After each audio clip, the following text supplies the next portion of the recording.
15 साल का भांजा अपनी मामी के घर पर जाता है और जब उसकी नजर अपनी मामी पर पड़ती है तो उसे देखकर ही पागल हो जाता है। मामी की उम्र 35 साल के करीब थी और मामी देखने में काफी खूबसूरत और जवान थी।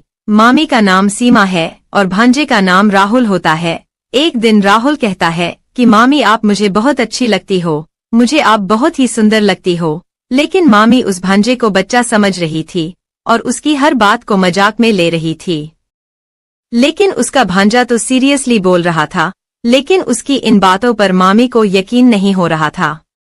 एक दिन मामी ने बच्चा समझकर उसे अपने पास सुला लिया तो भांजे ने आधी रात में कुछ ऐसा कांड कर दिया कि मामी सुबह उठकर चल तक नहीं पा रही थी। रात में किया उसने कुछ ऐसा कि मामी की चीख निकल गई और उनकी आंखें बाहर को निकालने को थी।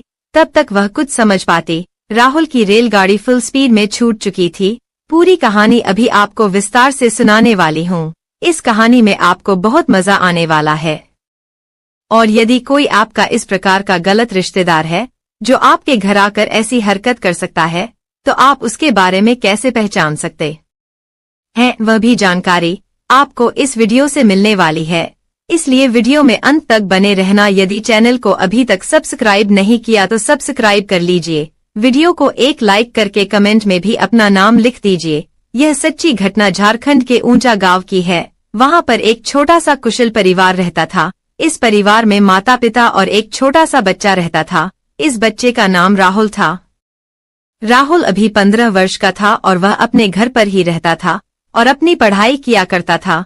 जिस विद्यालय में पढ़ता था वह सिर्फ 7वीं कक्षा तक था और अब वह सोच रहा था कि आगे की पढ़ाई कहाँ करें। राहुल पढ़ने में भी बहुत अच्छा था, हमेशा अपने क्लास में अव्वल आया करता था। उसके मामा का घर पड़ोस के गांव में ही था।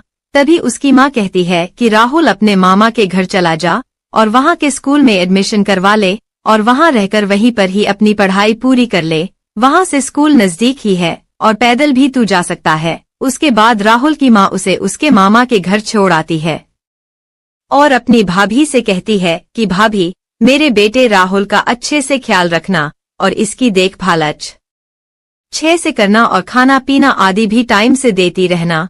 दिन में यह स्कूल चला जाया करेगा और छुट्टी होने पर ही घर पर आया करेगा। पढ़ने में काफी तेज है तो मैंने सोचा कि इसको आपके यहाँ छोड़ दूं और यह पढ़ लिख कर कुछ बनना भी चाहता है। इतना कहकर उसकी माँ वहाँ से चली जाती है। और यह जो राहुल था यह बड़ा ही मजाकिया किस्म का लड़का था। यह अपनी बातों से लोगों को थोड़ा बहुत हंसा दिया करता था। फिर यह अपनी मामी से बोला, मामी मैं आपके पास आ गया हूँ और आप मुझे बहुत अच्छी लगती हो और आप मुझे बहुत ज्यादा ही खूबसूरत लगती हो। लेकिन मामी उसकी बातों को मजाक में लेने लगती है। अब राहुल वहाँ पर रहने लगता है। राहुल के जो माँ थे उनका नाम राजेश था। राजेश अपने घर से शहर जाकर मेहनत मजदूरी का काम किया करता था। वह ईंट के भट्टे पर दिहाड़ी मजदूरी का काम किया करता था और राहुल की मामी सीमा वह घर पर ही रहा करती थी। राहुल की मामी सीमा देखने में बहुत ही खूबसूरत थी और उनका कोई बच्चा भी नहीं था। एक दिन राहुल बैठा हुआ पढ़ाई कर रहा था। तभी एकदम से उसके मन में मामी के लिए कुछ आ जाता है और फिर अपनी मामी को अपने पास बुला लेता है। और उसकी मामी जब उसके पास आ जाती है तो वह अपनी मामी से कहता है कि मामी आपको आज तक बच्चा क्यों नहीं हुआ। और वह बोला मेरा कोई भाई या बहन अब तक क्यों नहीं आया, आप ऐसा क्या करती हैं मामा के साथ जो आपके बच्चे नहीं है। फिर उसने कहा मामी मैं आपको बच्चा दे दूंगा। उसकी बात सुनकर उसकी मामी हंसने लगती है और वहाँ से चली जाती है। अब मामी का काम था रोजाना उसका टिफिन बनाना और उसको स्कूल तक छोड़ कर आना। क्योंकि मामी राहुल को बहुत ही ज्यादा मानती थी। इसके पीछे यह कारण यह भी था कि उनका अपना कोई बच्चा नहीं था। वह रोजाना राहुल को स्कूल छोड़ने जाती थी।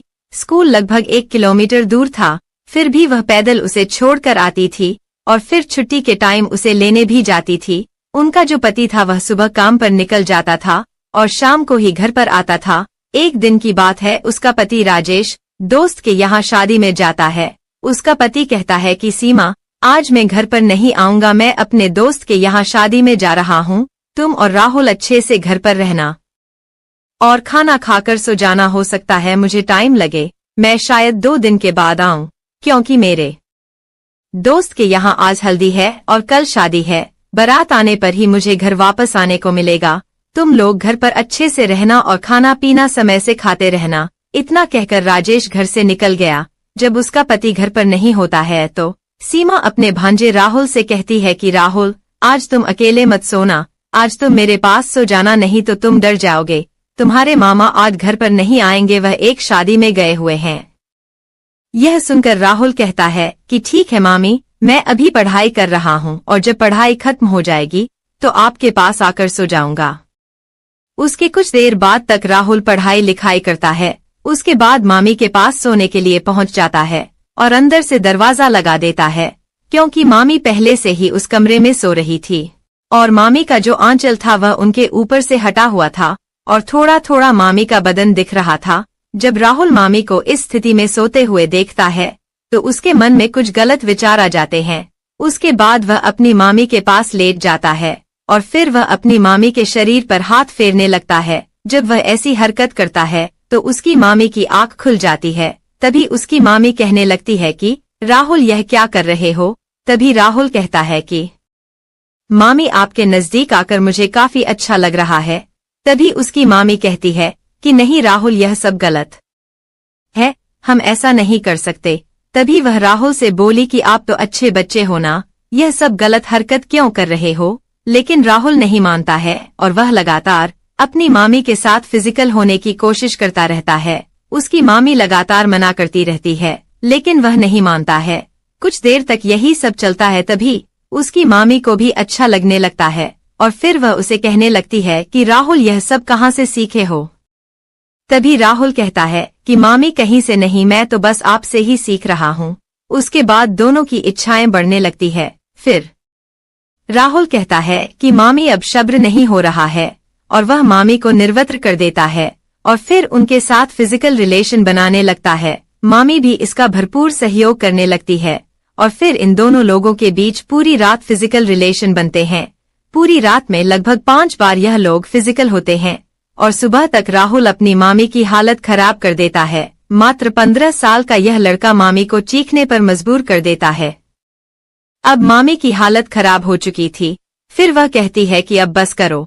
फिर यह दोनों लोग वहीं इस बिस्तर पर सो जाते हैं। अगले दिन जब सुबह होती है और मामी जब उठती है तो चल नहीं पाती है। उसको चलने फिरने में बहुत ज्यादा तकलीफ हो रही थी और वह मन ही मन सोच रही थी कि इतनी कम उम्र का लड़का इतना कुछ कर देगा। उसको यह उम्मीद भी नहीं थी, लेकिन मन ही मन उसको काफी खुशी भी हो रही थी। फिर वह राहुल को जगाने के लिए जाती है और राहुल जब उठता है तो अपनी मामी को देखकर मुस्कुराने लगता है और मामी भी मुस्कुराने लगती है और अब दोनों में नजदीकियां बढ़ने शुरू हो जाती हैं। अब दूसरे दिन भी उसका मामा घर नहीं आता है और आज राहुल स्कूल पढ़ाई करने नहीं जाता है। वह अपनी मामी से कहता है कि मामी, आज मेरा स्कूल जाने का मन नहीं है। तभी उसकी मामी कहती है ठीक है मत जाओ, लेकिन मैं जानती हूँ कि तुम्हारा मन क्यों नहीं कर रहा है स्कूल जाने का। फिर वह कहता है कि नहीं मामी, आज मैं घर पर बैठकर ही पढ़ाई करूंगा। चाय नाश्ता करने के बाद वह अपने कमरे में जाता है और मामी से कहता है कि मामी, मैं पढ़ाई करने जा रहा हूँ, अगर आप मुझसे मिलना चाहो तो मेरे पास आ जाना। कुछ देर राहुल पढ़ाई करता रहता है और फिर उसकी मामी सीमा उसके पास पहुंच जाती है। रूम में जाने के बाद दोनों लोग लेट जाते हैं और एक दूसरे के साथ रोमांटिक मूड में बातें करने लगते हैं। उसके बाद दोनों लोग फिर निर्वस्त्र हो जाते हैं और वहीं इस कमरे में फिजिकल होने लगते हैं। राहुल की उम्र काफी कम थी और जब वह अपनी उम्र से बड़ी मामी के साथ फिजिकल रिलेशन बना रहा था तो उसको वह चरम सुख की प्राप्ति हो रही थी जो उसने पहले कभी अनुभव भी नहीं किया था। और इधर उसकी मामी भी उस लड़के के साथ इतना आनंदित महसूस कर रही थी जो उसको उसके पति से कभी महसूस ही नहीं हुआ था और अब उसे यह सब बहुत अच्छा लगने लगा था और फिर वह राहुल का भरपूर साथ देने लगती है। अब दोनों लोग जमकर फिजिकल रिलेशन बनाते हैं और जब थक जाते हैं तो दोनों लेट जाते हैं। अब यही सिलसिला लगातार काफी दिनों तक चलता रहता है। मामा दिन में काम पर चला जाता था और राहुल दिन में स्कूल नहीं जाता था, क्योंकि रात को मामा घर आ जाते थे तो राहुल और उसकी मामी का मिलना नहीं हो पाता था। इसलिए अब राहुल स्कूल नहीं जाता था और दिन भर अपनी मामी के साथ फिजिकल रिलेशनशिप बनाया करता था। इधर राहुल के मामा राजेश को ऐसा लगता था कि मेरा भांजा राहुल स्कूल चला जाता है लेकिन उसको पता ही नहीं था कि उसके पीठ पीछे घर में क्या कार्यक्रम चल रहा है, क्योंकि वह तो उसे एक छोटा बच्चा समझकर अपने घर में रखे हुए था। एक दिन सीमा की थोड़ी तबीयत खराब थी, तो उसका पति राजेश उसे एक डॉक्टर के पास लेकर जाता है। तो डॉक्टर उसे बताता है कि आपके जरिए से बच्चा नहीं हो सकता है, क्योंकि आपके अंदर ही कमी है। उसके बाद राजेश मायूस हो जाता है और दोनों पति पत्नी घर पर पहुंच जाते हैं। और इधर राहुल अपनी मामी के साथ अनेकों बार फिजिकल रिलेशनशिप बनाना शुरू कर देता है, और जैसे ही मौका मिलता वह चौका मार दिया करता था। किचन हो या बेडरूम, वह कहीं भी नहीं चुकता था, और उसकी मामी भी उसके इशारा करते ही पीछे का दरवाजा खोल देती थी। जब राहुल का यह कार्य लगातार चलता रहता है, तो एक दिन सीमा प्रेग्नेंट हो जाती है, और जब लगभग 6 महीने का समय गुजर जाता है, तो उसका पेट बाहर निकलने लगता है। तब उसके पति को इस बात का पता चलता है, तो उसका पति हैरान हो जाता है, और वह अपनी पत्नी सीमा से कहता है कि मुझे तो डॉक्टर ने बताया था कि तुम्हारा कोई बच्चा नहीं हो सकता, तो फिर यह सब कैसे हो गया। अब उसके पति को थोड़ा थोड़ा शक होने लगता है। फिर राजेश अपनी पत्नी सीमा से कहता है कि कल तैयार हो जाना, कल हमें हॉस्पिटल चलना है। सीमा को यह नहीं पता था कि राजेश उसे किस बात के लिए अस्पताल लेकर जा रहा है। राजेश सीमा को अस्पताल लेकर पहुंच जाता है, और वहां पर जब दोनों की जांच होती है, तो पता चलता है कि यह बच्चा राजेश का है ही नहीं, बल्कि किसी और का है। यह सुनकर राजेश हैरान हो जाता है, और फिर सीमा से कहता है कि बता यह बच्चा किसका है। पत्नी से इतना बड़ा धोखा खाकर उसके पैरों तले जमीन खिसक जाती है, क्योंकि वह अपनी पत्नी पर बहुत भरोसा करता था, लेकिन पीठ पीछे उसकी पत्नी ने ही उसके साथ इतना बड़ा धोखा कर दिया था। और फिर वह गुस्से से पूछता है कि बताओ यह बच्चा किसका है। सीमा पहले तो कुछ नहीं बताती है, लेकिन जब राजेश उसे बहुत ज्यादा मारने पीटने लगता है, तो सीमा सब कुछ सच सच बता देती है, और वह कहती है कि यह बच्चा आपके भांजे राहुल का है, वही मेरे साथ फिजिकल रिलेशन बनाते हैं, उसने ही यह सब किया है।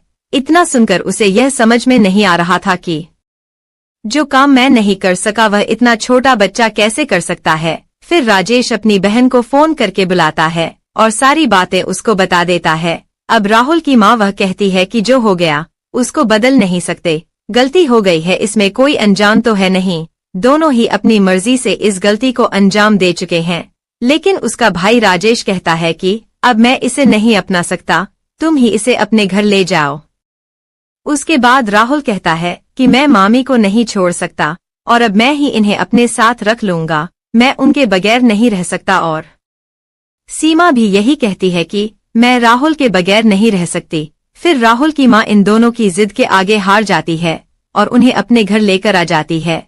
और फिर धीरे धीरे कुछ समय बीत जाता है और अब 9वां महीना आ जाता है। उसके बाद सीमा को एक सुंदर सा बेटा होता है, और जब इतने छोटे लड़के का एक बेटा होता है तो यह देखकर सारे गांव वाले बहुत ही हैरान हो जाते हैं।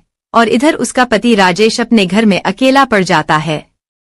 घर उसको काट खाने को दौड़ता है, अपने घर पर अकेला रहता है, और उधर उसकी पत्नी अपने बच्चों के साथ खुश रहती है। इस कहानी को सुनकर आपको कैसा लगा, इसमें किसकी गलती लगी, अपनी राय कमेंट में जरूर दीजिएगा। मैं आपके जवाब की प्रतीक्षा करूंगी। आपकी राय पढ़कर मुझे बहुत अच्छा लगता है। दोस्तों, इस कहानी को सुनाने का उद्देश्य किसी के दिल को ठेस पहुंचाना नहीं है, किसी की भावनाओं को ठेस पहुंचाना नहीं है, किसी भी प्रकार की अनैतिकता या अश्लीलता को बढ़ावा देना नहीं है।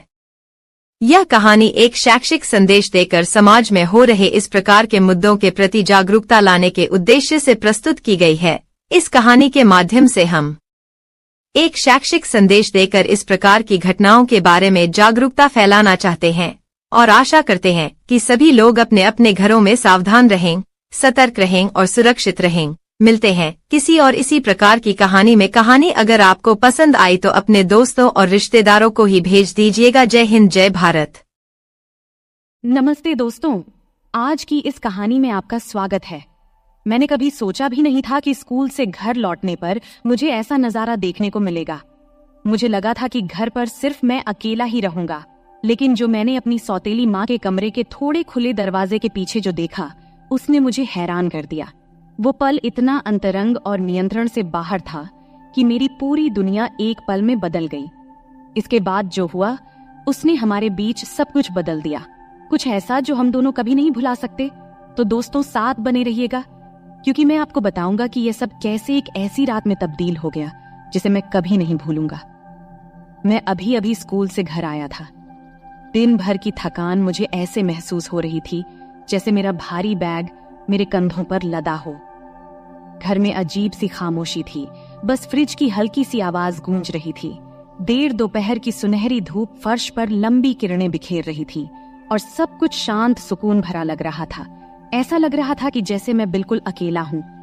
फिर मैंने अपना बैग सोफे पर फेंक दिया, ये सोचते हुए कि पहले कुछ खाऊंगा और फिर थोड़ी देर आराम करूंगा, इससे पहले कि कोई और घर आता।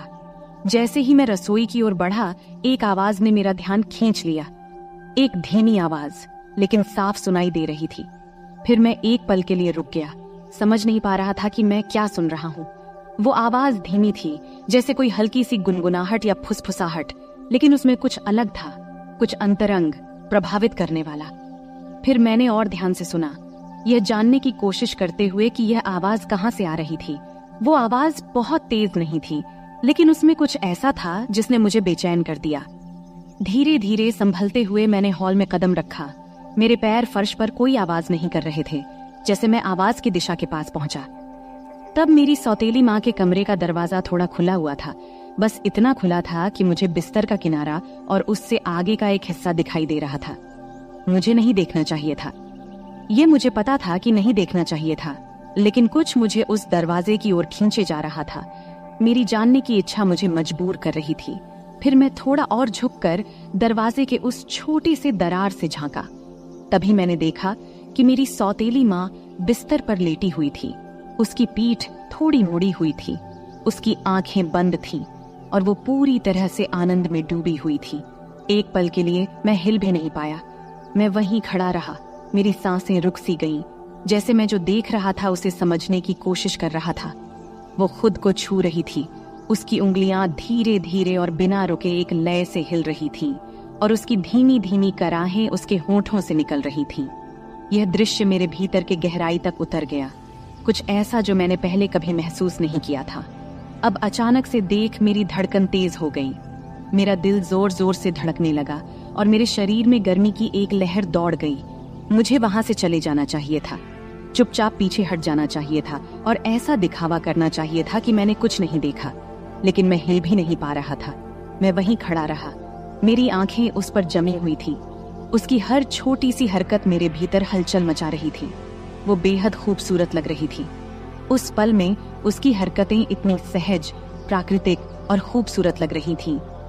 थोड़ी देर बाद मैंने सोचा, अब मुझे हट जाना चाहिए। तब जैसे ही मैं पीछे हटने वाला था, उसने अपनी आंखें खोल दी। एक पल के लिए मुझे लगा कि मैं पकड़ा गया हूँ, लेकिन उसने कोई प्रतिक्रिया नहीं दी। उसने बस मुझे देखा। उसकी नजरें नरम थीं, जैसे बुलावा दे रही हूँ। उसमें न कोई गुस्सा था और न कोई हैरानी, बस एक धीमी सी मुस्कान जो मुझे और भी बेचैन कर रही थी। फिर उसने धीरे से कहा, अंदर आओ। उसकी आवाज धीमी और गर्म थी और एक पल के लिए मुझे लगा कि मैंने इसे सुना ही नहीं। लेकिन जब मैं हिला नहीं तो उसने फिर से मुस्कुराते हुए थोड़ी जोर से कहा, अंदर आओ। उस वक्त मेरे पैर खुद ब खुद हिलने लगे, मुझे कमरे में लेकर जा रहे थे। हर कदम के साथ मेरा दिल तेजी से धड़क रहा था। एक अजीब सी डर और उत्साह की भावना मेरे अंदर घूम रही थी। और जब मैं आखिरकार बिस्तर के पास पहुंचा, उसे नीचे से देखा, तो मैंने अपने बीच की उस खिंचाव को महसूस किया जैसे हवा में कुछ भारी हो। तब भी वो कुछ नहीं बोली, बस अपनी गहरी तीखी नजरों से मुझे देखती रही, जैसे मुझे पूरी तरह से पढ़ रही हो। तभी मैंने कुछ बोलने की कोशिश की, लेकिन कुछ बोल नहीं पाया। अपने आवाज को तब मैं निगल सा गया।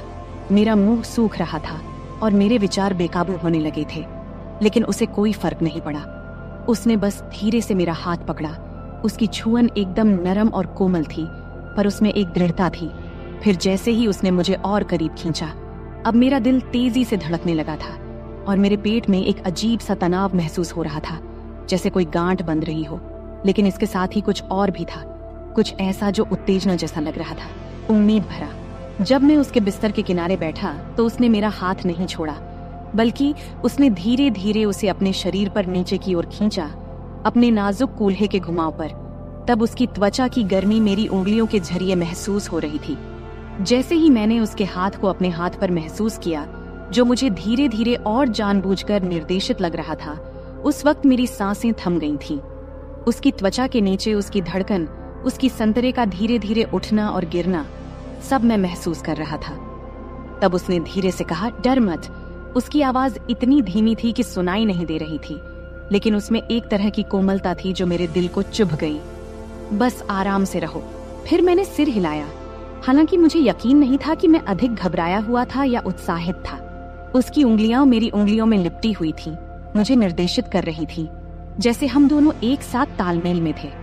हर स्पर्श से मेरे शरीर में बिजली की तरह झटका लगता और मैं महसूस कर रहा था कि हमारे बीच का जुड़ाव हर गुजरते पल के साथ और गहरा होता जा रहा था। ये केवल शारीरिक नहीं था, ये कुछ और था, कुछ अंतरंग जो एकदम रियल था। वो पल खींचते चले गए, बाहरी दुनिया फीकी पड़ती गई और बस हम दोनों इस कमरे में रह गए। कुछ ऐसा दे ले रहे थे जो मना था, लेकिन फिर भी सही लग रहा था। समय धीमा हो गया था, हर सांस, हर स्पर्श एक युग की तरह लग रहा था। जैसे जैसे हमारे बीच की बेचैनी चरम पर पहुंचने लगी, उसने मुझे और करीब खींच लिया। उसका शरीर मेरे शरीर से सट गया। तब मैं उसकी त्वचा की गर्मी, उसकी सांसों की गर्मी अपने गले पर महसूस कर रहा था। उसके होंठ हल्के से मेरे कान के पास से गुजरे और उसने फिर से धीरे से फुसफुसाया। उसकी आवाज नरम और हल्की थी। यहीं रहो, उसने धीरे से कहा। उसकी आवाज में एक शांत आग्रह था जिसने मेरा दिल धड़कना बंद कर दिया। मत जाओ। यह सब सुन मैं चाहकर भी नहीं जा सकता था। हमारे बीच का खिंचाव बहुत गहरा था, जुड़ाव बहुत मजबूत था। हम इस पल में बंध गए थे और बाकी सब कुछ साधारण से परे था। मैं धीरे से उसकी ओर झुका। मेरे होंठ उसके होंठों से कुछ इंच की दूरी पर थे। उसकी सांसों की गर्मी मेरी त्वचा पर महसूस हो रही थी।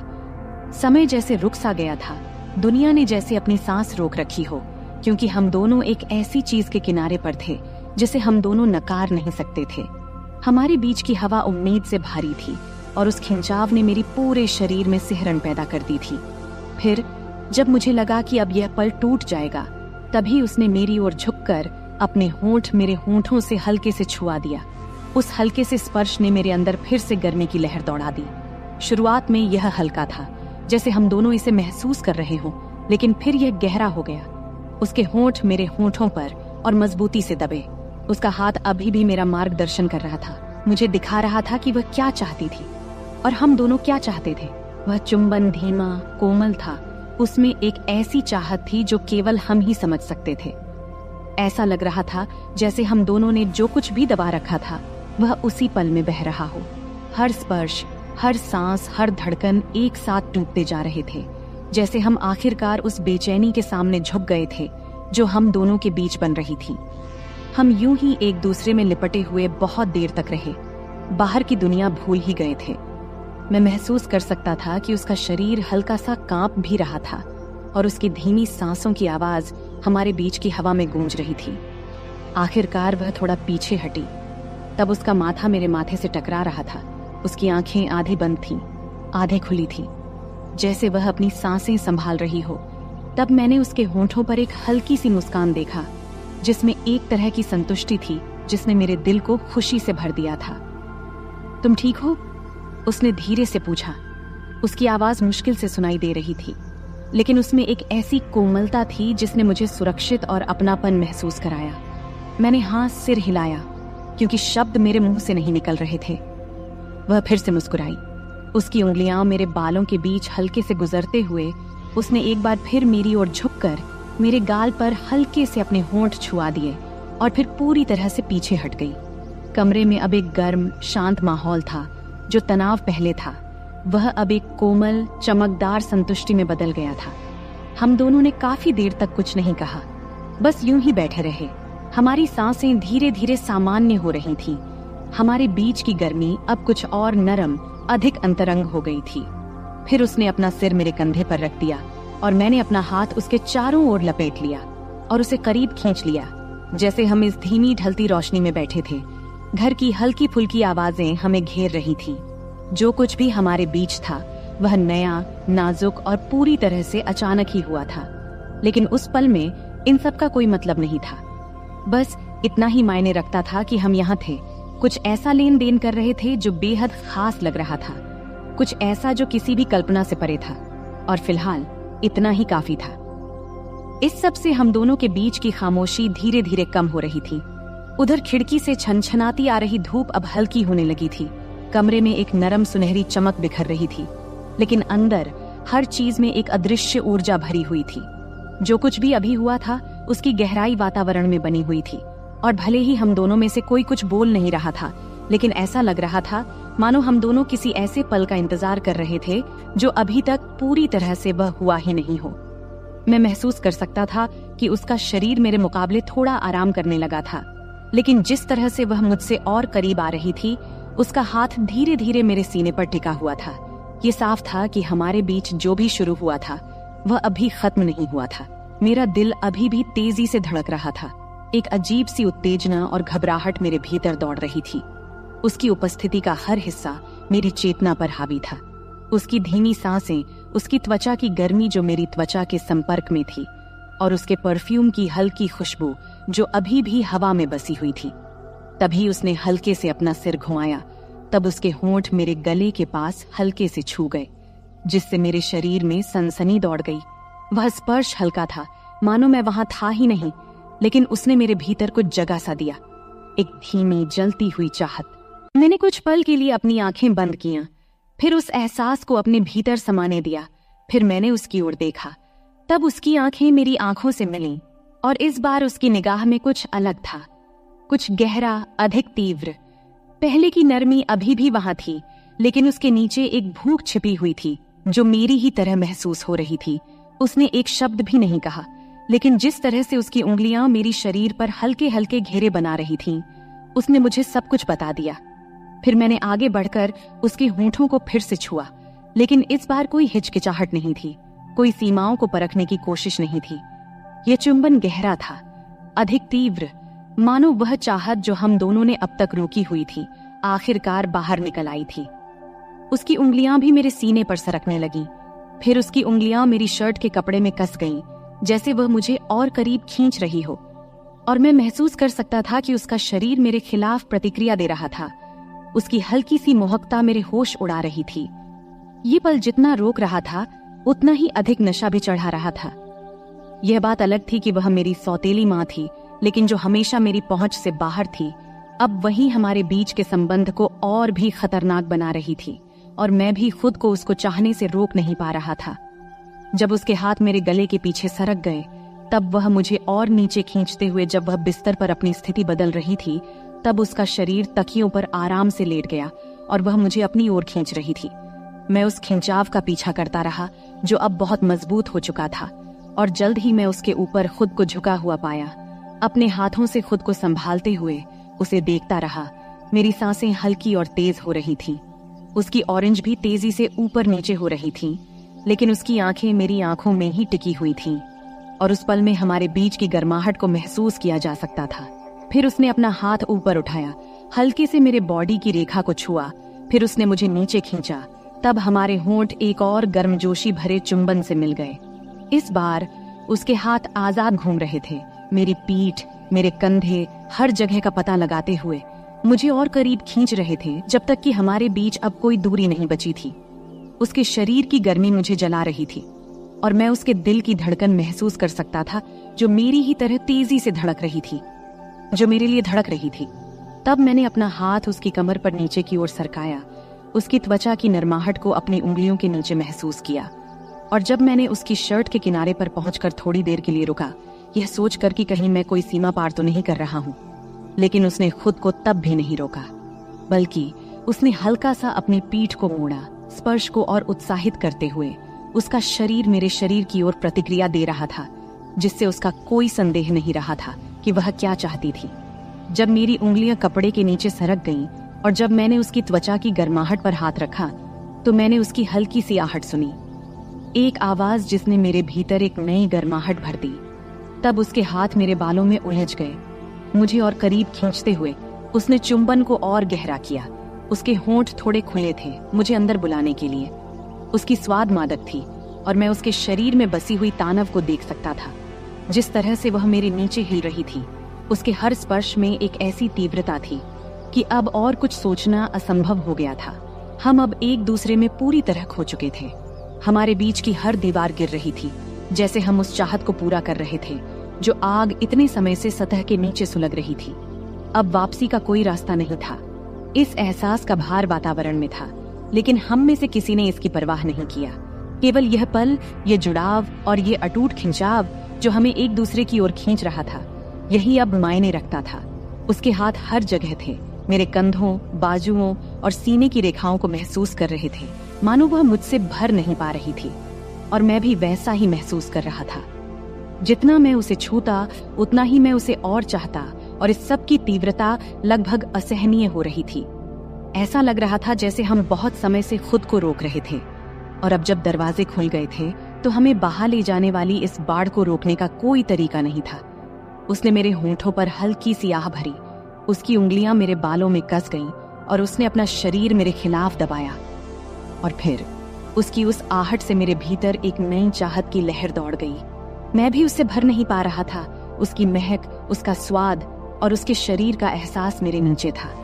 मेरे शरीर का हर हिस्सा जल रहा था, और मैं जानता था कि अब कोई वापसी नहीं थी। अब इस पल के बाद तो बिल्कुल नहीं। फिर मैंने पल भर के लिए खुद को पीछे खींचा, उसकी आंखों में देखा, जैसे मुझे यह सुनिश्चित करना था कि वह अभी भी मेरे साथ है या नहीं। तब मैंने उसकी आंखों में देखा, वह मुझे उतना ही चाहती है जितना कि मैं चाहता था।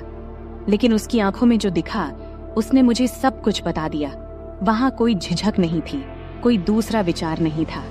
बस वही जलती हुई भूख जो शुरुआत से ही थी, मुझे आगे बढ़ने के लिए प्रेरित कर रही थी। बिना कुछ कहे उसने फिर से मेरा हाथ थामा। उसकी उंगलियां मेरी शर्ट के सामने कस गईं। फिर मुझे अपने पास खींच लिया।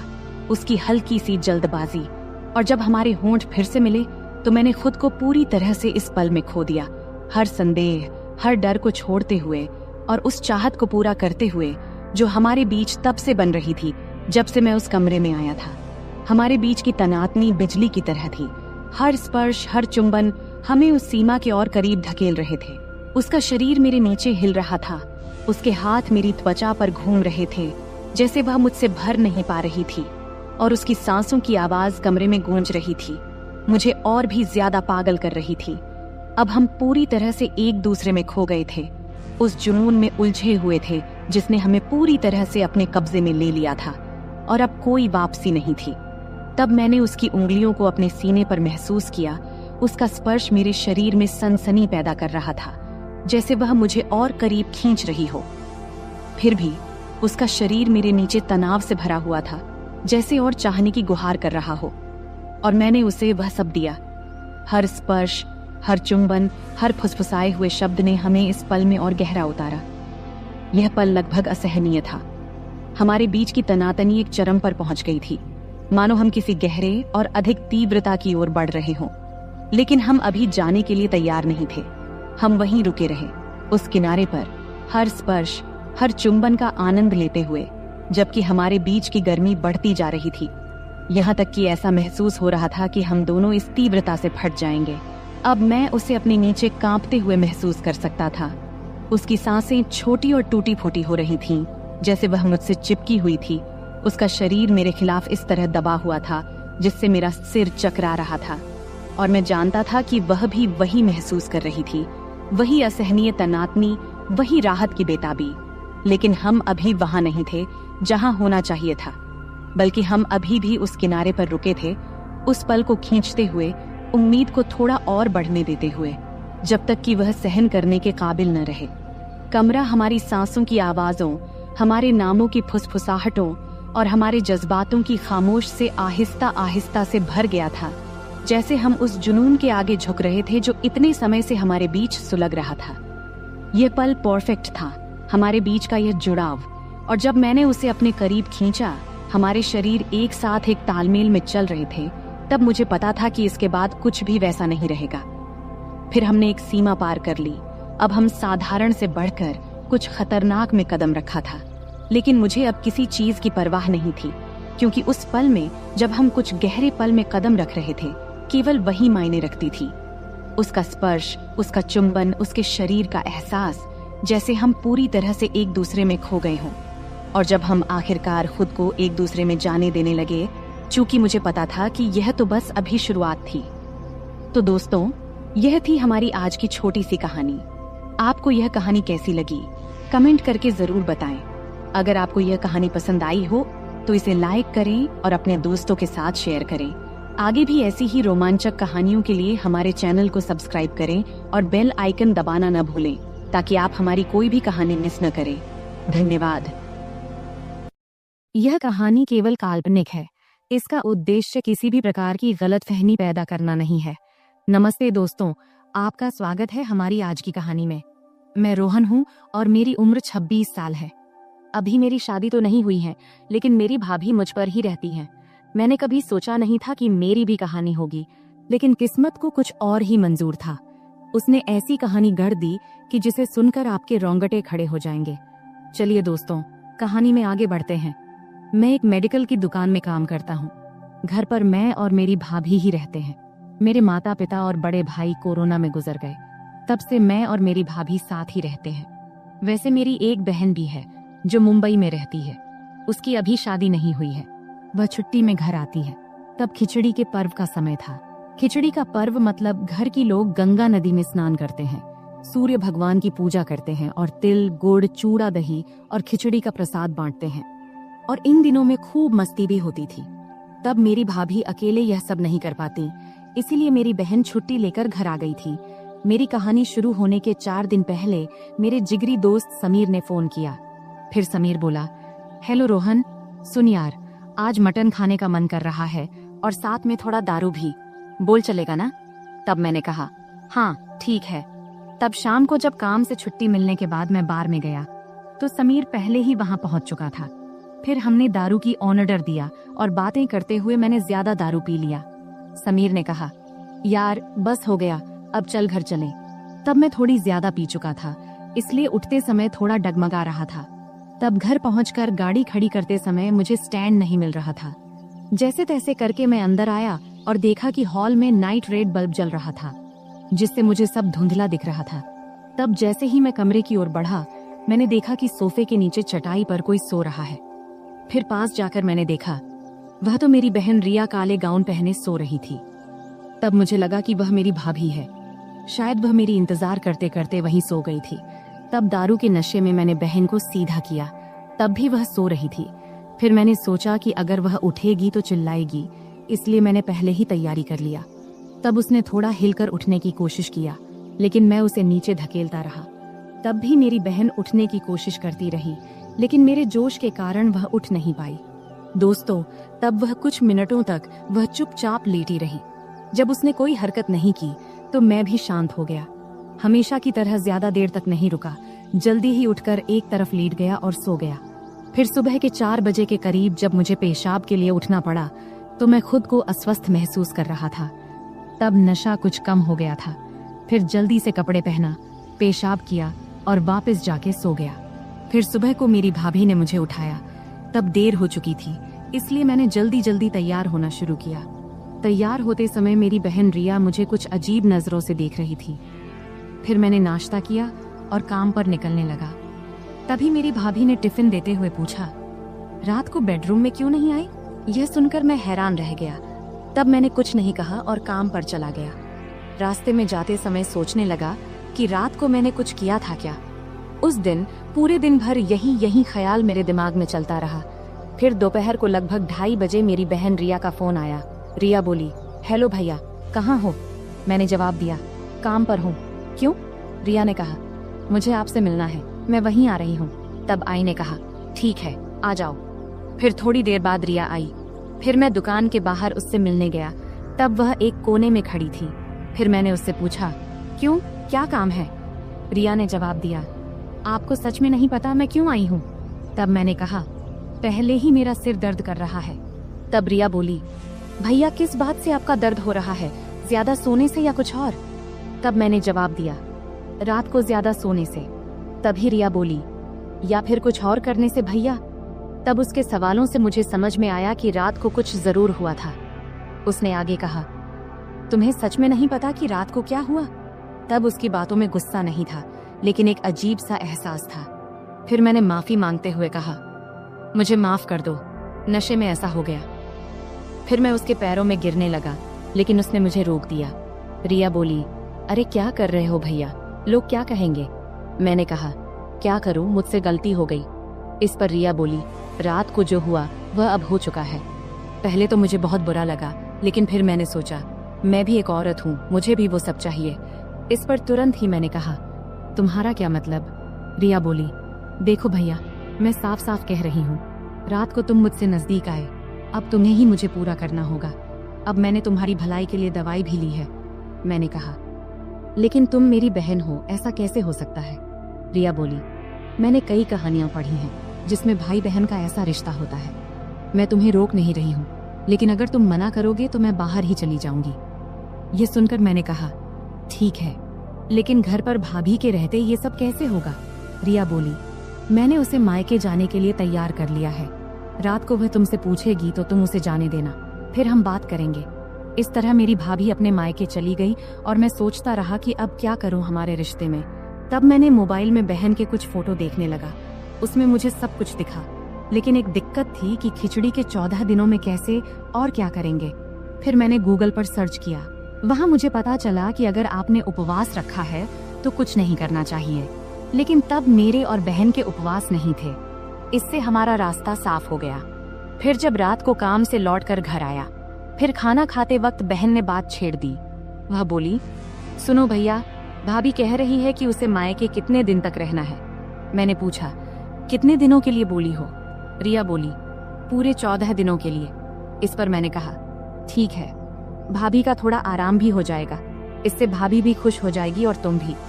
फिर खाना खत्म होने के बाद बहन ने बर्तन साफ किया और बाकी काम निपटाने लगी। वैसे यह सब काम मेरी भाभी का होता था, लेकिन अब उसके गैर मौजूदगी में यह सारा बहन को करना पड़ रहा था।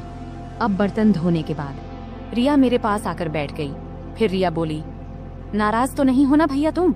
मैंने कहा, नहीं नहीं, पहले मुझे गलत लगा, लेकिन बाद में सोचा कि अगर तुम तैयार हो तो मुझे क्या दिक्कत होगी। रिया बोली, तो आज रात? मैंने कहा, ठीक है, आज रात ही बात कर लेता हूँ, ताकि तुम भी आराम से रहो और मैं भी। तब हम दोनों ने सारे काम निपटाकर टीवी देखने बैठ गए। तभी रिया ने मुझे एक प्यारी सी मुस्कान दी और अंदर चली गई। तब मैंने अपने मन में कहा, अब रिया नहीं मानेगी, आज की रात बच्चे की जान लेके ही मानेगी। तब कुछ देर तक तो मैं वही बैठा रहा और रिया के बारे में सोचता रहा। फिर उठा और कमरे में चला गया। कमरे में घुसते ही एक सुखद गुलाबों जैसी खुशबू आई। तब माहौल बहुत अच्छा बना हुआ था। मैं बेडरूम में गया तो देखा कि बहन लाल रंग की साड़ी पहने हुई थी। तब वह बहुत सुंदर लग रही थी। तब मैं उसके पास गया, फिर हमारी आंखें मिलीं और हम दोनों थोड़े परेशान हो गए। तभी रिया बोली, अरे धीरे। मैंने कहा, इतनी मेहनत तो भाभी ने भी नहीं की थी जितनी तुम मर रही हो। फिर हम लगभग 15 मिनट तक इसी तरह बातें करते रहे। फिर मैंने उसे लिटा दिया। तभी रिया ने कहा, क्या यह सब ठीक तो रहेगा ना? इस पर मैंने कहा, रिया, यह सब पहले सोचना चाहिए था ना। खैर, अब तुम जैसा चाहो। फिर वह मेरे पास आकर लेट गई। तब उसने तेल की एक बोतल पास रखी थी। फिर मैंने उसे थाम लिया। रिया बोली, अब क्या? मैंने कहा, कुछ नहीं, चलो शुरू करते हैं। तब रिया ने मुझसे कहा कि उसका सपना था कि वह अपने पति या किसी दोस्त के साथ ऐसा करे, लेकिन उसका नसीब अच्छा था कि उसका सपना मेरे साथ पूरा हुआ। अब मेरी बहन वापस मुंबई चली गई है। अब जब भी पर्व त्योहार आता है तो पर्व के बहाने से वह मेरे पास आ जाती है।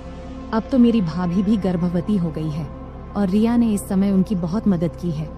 वह भी एक अलग ही कहानी है, फिर कभी सुनाएंगे। तो दोस्तों, यह थी हमारी आज की छोटी सी कहानी। आपको यह कहानी कैसी लगी कमेंट करके जरूर बताएं। अगर आपको यह कहानी पसंद आई हो तो इसे लाइक करें और अपने दोस्तों के साथ शेयर करें। आगे भी ऐसी ही रोमांचक कहानियों के लिए हमारे चैनल को सब्सक्राइब करें और बेल आइकन दबाना न भूलें, ताकि आप हमारी कोई भी कहानी मिस न करें। धन्यवाद।